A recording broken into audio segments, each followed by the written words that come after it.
म्हणजे ह्यात काय दोष आहे का? आपल्या मुलगीला नटवायचं आहे म्हणून त्या व्यापात कोणाकडून तर काय तर आण, साड्या आण, शांडेला आण, काय तर ती मापात कपडे नसतात, टाचून आण, ढिली करून आण, ह्याच्यात ते सगळं व्याप होतं. आणि मुलगीला नटवतो आपण, आणि मुलगी ज्या वेळेला असं घरातून बाहेर जाते, ती चालत चालत जात असताना मुलगी खूप देखणी दिसत असते.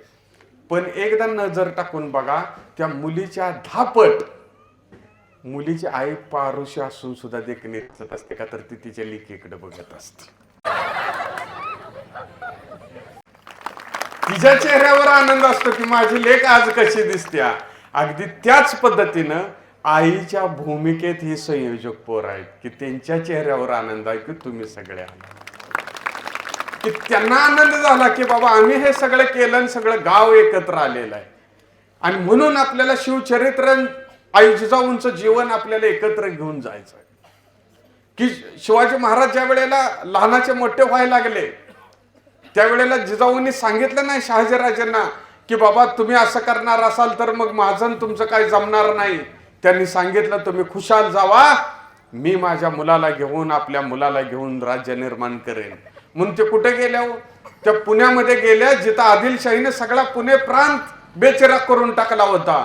सगळी पिकं जाळून टाकली होती, सगळी जमीन उद्ध्वस्त करून टाकली होती, लोखंडी पार तिथं खवली होती की आता हिथं कोणी येईल तर तो असाच उद्ध्वस्त होईल.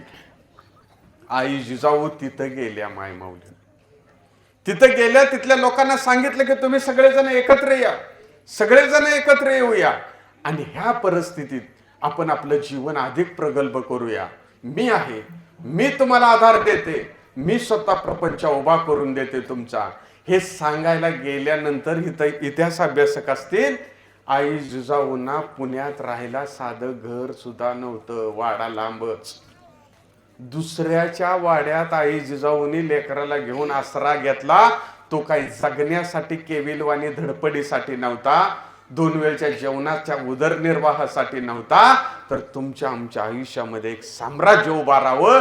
मराठाच्यातल्या स्त्रिया, पुरुष आणि पोरं अभिमानानं पुढे 1000 वर्ष अभिमानानं राहावेत.